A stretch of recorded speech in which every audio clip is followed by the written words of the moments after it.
우리나라는 암 발생률이 굉장히 높죠. 국민 3명 중 1명은 암에 걸린다고 하는데요. 그중에서도 가장 많은 비중을 차지하고 있는 암은 과연 무엇일까요? 1위는 갑상선암, 2위가 위암이라고 합니다. 그런데 남성의 경우에는 위암이 1위라고 하는데요. 많은 사람들이 궁금해하는 대표적 위장관 질환 중 하나인 위암. 어떻게 치료하고 예방해야 하는지 자세히 알아볼 테니까요. 오늘도 끝까지 함께 해주시기 바랍니다. 그 궁금증을 풀어주시기 위해서 명지병원 소화기내과 김정호 교수님 나와주셨습니다.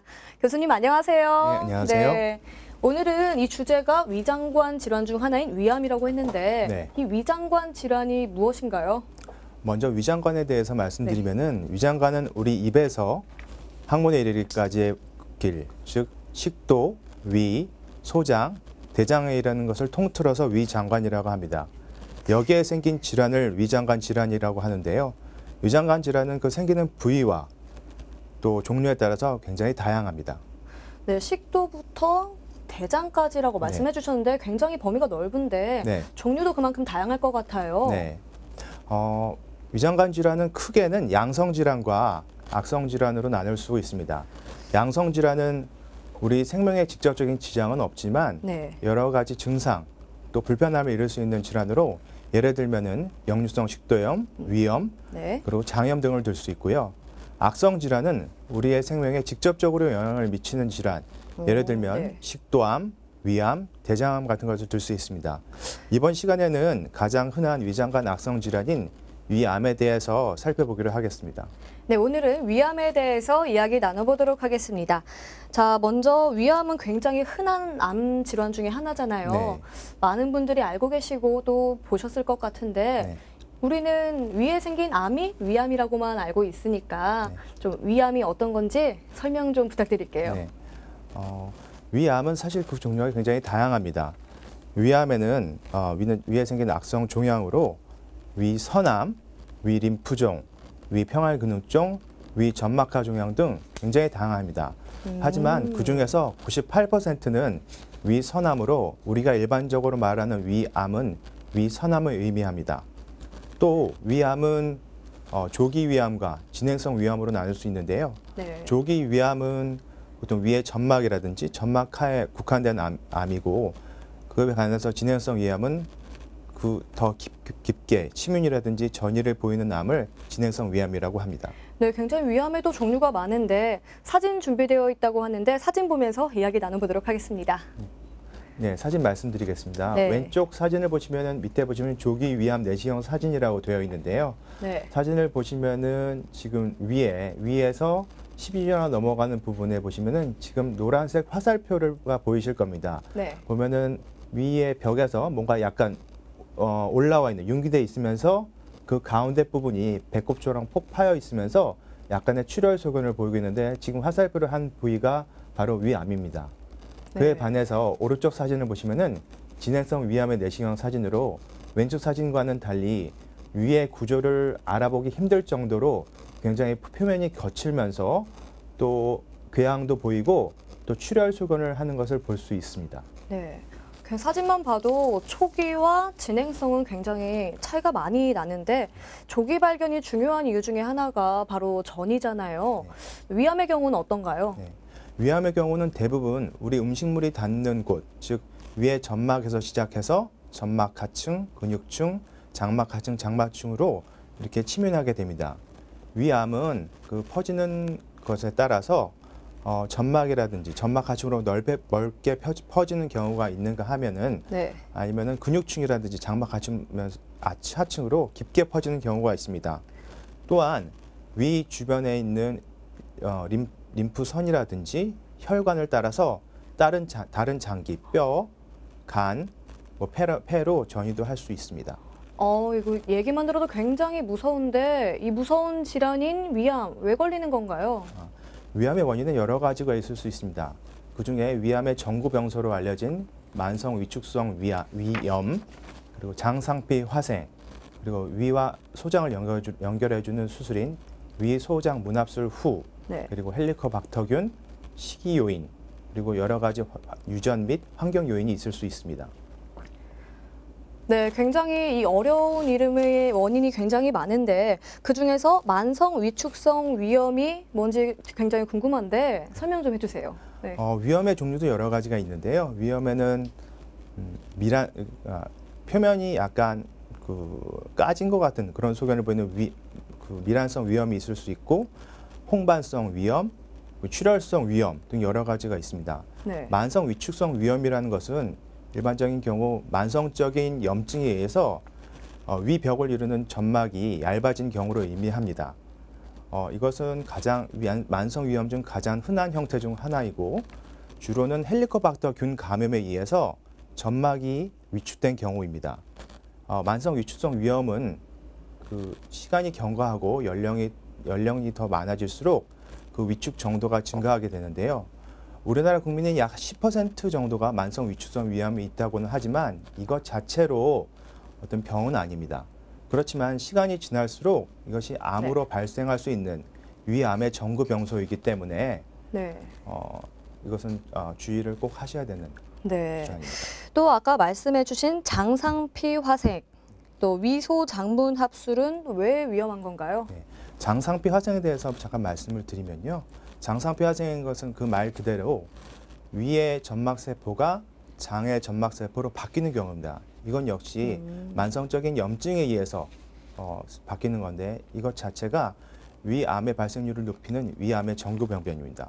또한 여러 가지 요인에 의해서 수술을 한 경우 위와 소장을 연결해 주는 경우는 위에서 산도가 떨어지기 때문에 박테리아나 이런 것들의 균이 증식할 수 있고 이로 인해서 암이 발생이 올라가는 그런 위험이 있습니다. 네.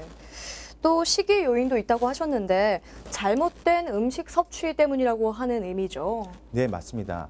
일반적으로 음식에 의해서 위암이 더 유발될 수 있는데 대표적인 경우는 질산염 화합물이 들어있는 음식, 예를 들면은 식품 첨가제라든지 가공물이 들어있는 인스턴트 음식이라든지 훈제 음식 같은 것들이 있을 수 있고요. 또 한 가지는 아주 염장 음식, 아주 짠 음식들이 있는데 대표적인 것들은 염장 채소라든지 염장 생선들이 이럴 수 있습니다. 또한 불에 탄 음식이라든지 술과 같은 것도 위암을 유발할 수 있는 음식이 되겠습니다. 네, 다이어트에도 좋지 않은 음식은 건강에도 좋지 않은 음식이라는 의미인데요.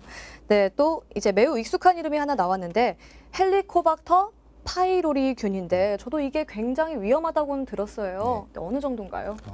헬리코박터 파일로리균 감염이 있는 분들은 그렇지 않은 분들에 의해서 위암의 발생률이 2.8배에서 6배 정도로 매우 높습니다. 2.8배에서 6배? 네. 네, 그 정도? 네. 네. 그러면 음식을 함께 먹는 게 위험한지 제가 좀 궁금했었어요. 한국인들은 찌개나 뭐 그런 음식을 같이 먹을 때가 있는데 그런 한국인의 습관 안 좋은 건가요? 네. 그 헬리코박터균은 타액으로 남한테 전달될 수가 있습니다. 그렇기 때문에 말씀하신 것과 같이 찌개나 전골같이 여럿이 같이 드시는 경우 타액을 통해서 다른 사람한테 전달될 수 있고 또한 회식 자리에서 하는 술잔을 돌리는 경우도 마찬가지로 다른 사람한테 헬리코박터균이 전달될 수 있습니다. 네, 별거 아니라고 생각했던 행동들에 의해서 또 위암이 발생할 수 있다고 하니까요. 여러분들 꼭 조심하시면 좋겠습니다. 자, 그 외에 우리가 조심해야 하는 위암의 발생 원인들 무엇이 있을까요? 그 외의 경우로는 뭐 환경적 요인을 들 수 있는데 뭐 철가루가 들어있는 먼지라든지 산업 폐기물, 농약, 그리고 전리 방사선 등이 또 위암을 발생을 유발할 수 있다고 알려져는 있습니다. 네, 환경적 요인도 굉장히 중요하다고 말씀해 주셨습니다. 자, 위암은 소리 없는 질병으로 많이 알려져 있죠. 증상이 특별하지 않다고 하던데 그래도 알아차릴 수 있는 증상이 있나요?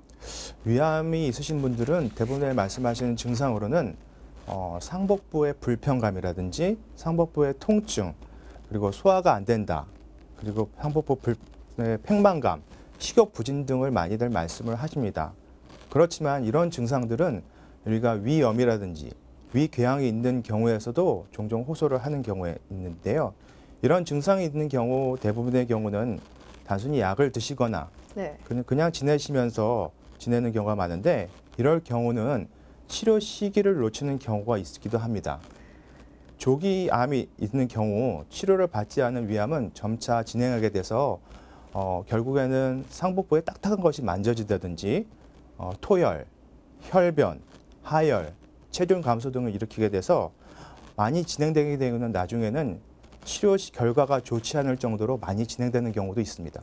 네, 무조건 최대한 빨리 발견하는 게 중요하다는 얘긴데요. 저희가 건강검진할 때 위내시경을 흔히 하잖아요. 그 위내시경으로도 발견할 수 있나요? 네, 위내시경 검사 대부분의 경우는 위내시경 검사만으로도 위암을 발견할 수 있습니다. 그렇지만은 위암이 점막 깊숙하게 위치돼서 뭐 근육층, 장막 하층으로 이렇게 퍼지는 경우에는 위내시경만으로도 진단이 어려운 경우가 많이 있습니다. 자, 그러면 치료에 대한 거예요. 아무래도 많은 분들이 궁금해하실 것 같은데 치료는 어떻게 진행되나요? 위암에 있어서 치료는 1차적인 치료는 위암에 있는 부위를 수술을 하는 것이 주로 1차적이고 가장 중요한 치료라고 할 수 있습니다. 그렇지만은 다른 장기라든지 림프절 전이가 없는 조기암의 경우는 요즘 같은 경우는 수술이 아닌 내시경으로도 치료를 할 수가 있습니다. 내시경 치료는 보통 우리가 내시경을 받는 것과 마찬가지로 입 안으로 내시경 기계를 넣고 특수한 기구를 사용해서 암이 있는 부위를 절제하는 방법입니다. 이 방법은 개복술과 같은 경우 전신 마취가 필요한데 네. 전신 마취가 필요하지 않고 또한 암이 아닌 부분, 즉 암이 아닌 정상 위라든지 네. 다른 장기의 손상을 줄여주게 돼서 네. 괜히 육체적으로라든지 경제적으로도 굉장히 효과적인 수술입니다. 다만 내시경 수술을 받으시려면은 이것이 모양이 굉장히 중요한데요. 모양이 약간 융기된 것이라든지 평평한 상태에 2cm 이하의 암인 경우 그리고 다른 장기라든지 림프절 전이가 없는 경우는 그 경우에만 수술이 가능합니다. 네, 그러면 항암 치료는 많은 분들도 궁금해하실 것 같아요. 굉장히 힘들다고 알려져 있는 게 항암 치료인데 항암 치료는 어떤가요? 꼭 필요한 건가요? 보통 항암 치료는 수술이 어려운 사기, 즉 말기 환자에서 많이 합니다. 또한 수술 후에 또는 전에 치료 반응을 좋게 위해서 하기도 합니다. 네, 그리고 또 경우에 따라서는 초기인 경우 림프절 전이가 있을 때는 항암 치료를 고려하기도 합니다. 네, 그러면 또 궁금한 게 바로 완치율인데 완치율은 어느 정도가 되나요? 완치율은 보통 우리가 수술 후나 치료 후 5년 동안의 생존율, 즉 5년 생존율을 가지고 말씀을 드리는데요. 1기인 경우 5년 생존율은 80에서 90%, 네. 2기인 경우는 70에서 50%, 3기인 경우는 50에서 20%, 마지막 4기인 경우는 약 20% 미만 정도의 5년 생존율을 보이고 있습니다. 네, 굉장히 또 조기 검진이 왜 필요한지에 대한 이유인 것 같습니다. 그리고 또 궁금한 게 수술을 통해 완전히 제거가 됐어요. 그렇다면 또 걱정이 되는 게 재발의 문제인데 재발률은 어느 정도가 되나요? 재발률은 1기인 경우에는 보통 10% 미만으로 알려져 있지만 3기 말이나 4기인 경우는 재발률이 50% 이상일 정도로 굉장히 많습니다. 이러한 경우 또 수술이라든지 항암 치료를 했다고 해도 재발되는 경우가 굉장히 많기 때문에 위험합니다. 네. 그럼 수술 후 치료 후 경과는 어떤가요? 부작용은 없나요?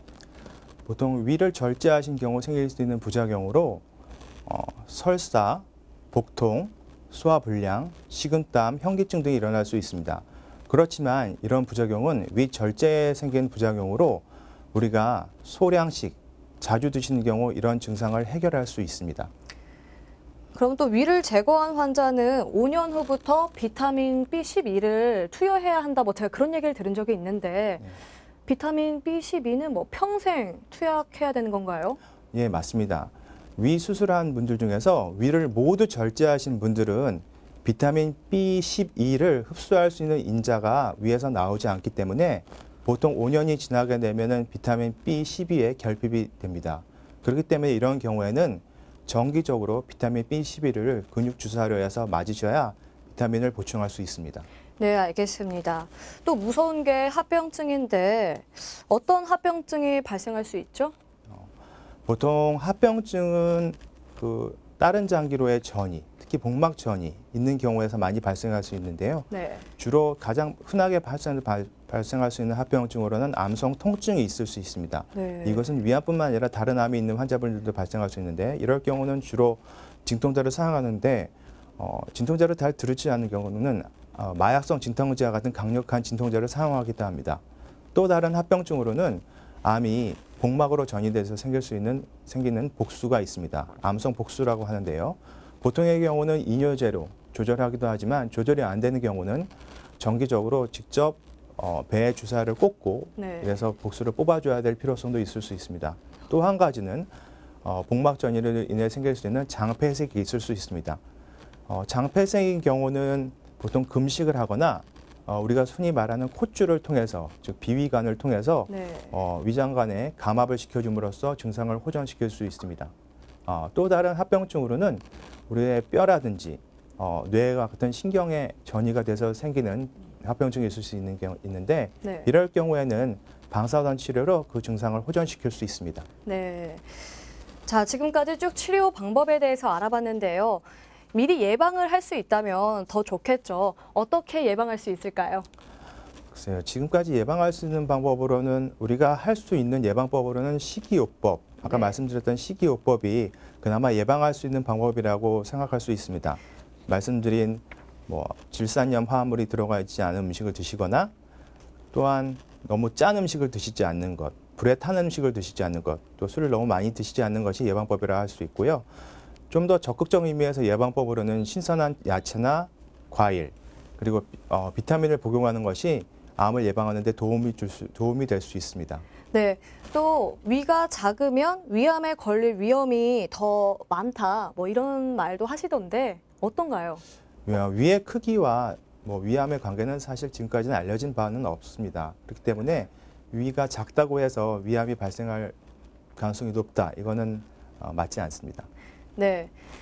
자, 제 지인 중에서도 위암 초기인데 불구하고 수술을 하셨어요. 근데 초기였는데 수술을 해서 돌아가셨다고 하더라고요. 50대 남자분이셨는데 나이가 큰 상관이 있는 건가요? 위암은 일반적으로 젊은 나이에 발생하면 그 악성도가 높은 경우가 많이 있습니다. 우리 주위에서도 많은 분들이 젊으신 분들, 특히 여성 40대 정도, 40대 미만의 여성분들이 암이 있는 경우는 그 위의 암의 분화도가 다르기 때문에 또 빨리 진행될 경우가 많기 때문에 더 위험할 수 있습니다. 위암의 가족력은 어떤가요? 네. 위암이 있는 경우 물론 더 발생할 그 자녀나 후손들에게 더 발생할 가능성은 높지만 위암이 있다고 그 자녀분들이 꼭 발생하다나 그런 것은 아직까지는 알려져 있지 않습니다. 그렇지만은 가족력이 있으면은 위암 발생률이 다른 분보다는 높기 때문에 조기 검진이나 정기 검진을 꼭 받으시는 게 맞습니다. 네. 저희 친구들끼리는 우스갯소리로 위염을 그냥 방치하면 위암이 된다 이런 말을 하는데 사실인가요? 아까 잠깐 위염에 대해서 말씀드렸지만은 위염 중에서도 암 발생 가능성이 있는 위염은 만성 위축성 위염입니다. 그리고 다른 위염 말씀드린 대로 표면에 약간 손상을 보이는 미란성 위염이라든지 약간 빨갛게 색조 변화를 보이는 홍반성 위염, 네. 약간의 출혈성 위험의 경우는 위암의 발생률을 높이지 못합니다. 다만 만성 위축성 위험이 있는 경우 시간이 지날수록 위암 발생률이 높아지기 때문에 만성 위축성 위험이 있으신 분들은 정기적인 검사를 꼭 받으셔야겠습니다. 네, 알겠습니다. 네, 저희 시청자분께서 질문을 보내주셨는데 스트레스를 받으면 위가 자주 아픈 사람이 있더라고요. 근데 심리적인 건지 아니면 정말 위에 지장이 가는 건지 물어보셨거든요. 예, 맞습니다. 우리 위라는 것은 직접 뇌와 연결이 돼 있습니다. 그렇기 때문에 많이들 경험을 하셨겠지만 스트레스 상황이라든지 그럴 경우에 있어서는 위가 아프고 경우에 따라서는 심한 통증이 있는 경우가 있습니다. 따라서 스트레스랑 우리 뇌랑 직접 연결이 돼 있기 때문에 네. 스트레스 상황을 피하는 것이 위의 건강에도 좋다고 말할 수 있습니다. 네, 알겠습니다. 위에 대한 질문을 계속 해볼게요. 위궤양이 또 있잖아요. 네. 위염과 뭐가 다른가요? 위염의 경우는 위에 그 염증이 점막에만 국한된 경우이지만 위궤양은 그 염증이 좀 더 진행돼서 그 위 점막이라든지 점막 하층까지 위의 벽이 결손이 된, 즉 그만까지 위의 벽이 없어진 경우입니다. 보통 위궤양이 있다고 하면은 이것 때문에 위암이 더 발생되는 것은 아니라 많이들 말씀하시는데 위궤양도 마찬가지로 양성 위궤양과 악성 위궤양으로 두 개로 나눌 수 있습니다. 양성 위궤양인 경우는 단순한 위궤양으로 이것은 암으로 발생할 가능성이 거의 없지만 네. 악성 위궤양 이것은 암이 다른 모습을 궤양의 모습을 하고 나타나는 경우인데요. 이것은 암과 마찬가지로 치료를 받으셔야 됩니다. 네, 알겠습니다. 위궤양은 악성 위궤양이라면 꼭 치료를 받아야 한다고 말씀해 주셨습니다. 자, 또 시청자분께서 궁금증을 보내주셨는데요. 위가 안 좋은 사람이 평소에 먹으면 좋은 음식이 있는지 또 그 좋은 음식을 뭐 얼마나 자주 또 얼마나 먹어야 하는지 물어봐 주셨어요. 위에 좋은 음식이라고 해서 특별히 지금까지는 알려져 있는 것은 없습니다. 다만 신선한 야채나 과일들이 뭐 위암뿐만 아니라 여러 가지 암을 예방할 수 있는 것으로는 알려져 있습니다. 그렇지만 어떤 음식을 얼만큼 자주 먹어야 되는지는 사실 알려진 바는 없습니다. 네. 또 평소 고혈압, 또 당뇨 때문에 약을 많이 드시는 분이 계시는데 그것 때문에 위가 항상 쓰리다. 그렇다고 약을 안 먹을 수도 없는데 어떻게 하면 좋냐 또 이렇게 물어봐 주셨는데 어떤가요? 고혈압이나 당뇨가 있으신 분들이 드시는 약들 중에는 일부는 위장 장애라든지 위염, 심하게는 위궤양을 일으킬 수 있는 약제가 있습니다. 따라서 그러한 약을 드실 때는 위를 보호하는 약을 같이 드시는 것이 좋습니다. 네. 그리고 증상이 만약 그런 약을 드시는데도 증상이 계속 지속될 경우에는 꼭 전문 의사 선생님과 상의를 해서 진료를 받아보시는 것이 좋습니다. 네, 위를 보호하는 약을 꼭 같이 먹거나 꼭 의사 선생님을 한번 보는 것이 필요하다고 해주셨습니다. 자, 또 시청자분께서 문자를 보내주셨는데요. 굉장히 위암에 대한 관심도가 높네요. 위천공이라는 진단을 받았는데 위에 구멍이 뚫린 건가요? 이게 수술을 받아야 하는지 궁금해요. 네, 위천공이라는 것은 말 그대로 구멍이 뚫렸다는 말입니다. 그러면은 위에 구멍이 뚫리면은 그 뚫린 구멍으로 뭐 위액이라든지 여러 음식물이 복강으로 빠져나갈 수 있기 때문에 이는 굉장히 위험한 지경에 이를 수 있습니다. 이로 인해서 복막염이 발생할 수 있기 때문에 반드시 빨리 수술을 받으셔야 됩니다. 네, 지금까지 좋은 말씀 감사드리고요. 많은 정보 얻을 수 있었어요.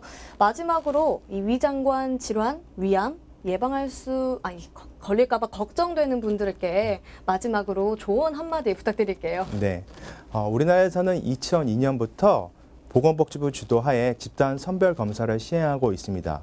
또한 국가암검진 프로그램에서는 40세 이상의 국민을 대상으로 2년마다 위조영술 또는 위내시경을 하고 있습니다. 이 위장 조영술이나 위내시경만 잘 받으셔도 위암을 예방하는 데 많이 도움이 되실 거라고 봅니다. 또한 위장관 질환은 조기에 발견하면 치료가 가능한 경우가 많습니다. 따라서 증상이 있는 경우는 주저하지 마시고 전문 선생님을 찾아서 진료를 하시는 것이 많이 도움이 되겠습니다. 네, 오늘 유익한 정보 또 좋은 말씀 감사드립니다. 네, 나와주셔서 감사합니다. 네. 네, 무엇보다 가장 중요한 것이 조기 검진이라는 사실 오늘 배웠죠? 절대 잊지 마시고요. 귀찮다 생각하지 마시고 꼭 정기적으로 건강검진 받아보시기 바랍니다. 그럼 오늘 시청자 퀴즈 정답은 무엇이었을까요? 네, 1번 위암이었죠. 당첨자는 지금 아래로 나가고 있습니다. 축하드립니다. 내일은 CNM의 대표 프로그램들을 소개해드리는 제작 스토리 시간 마련되어 있습니다. 늘 새로운 모습으로 찾아가는 생방송 CNM 잊지 말고 내일도 함께 해주시기 바랍니다. 그럼 저는 내일 다시 알찬 소식 들고 찾아올게요. 시청해주신 여러분 고맙습니다.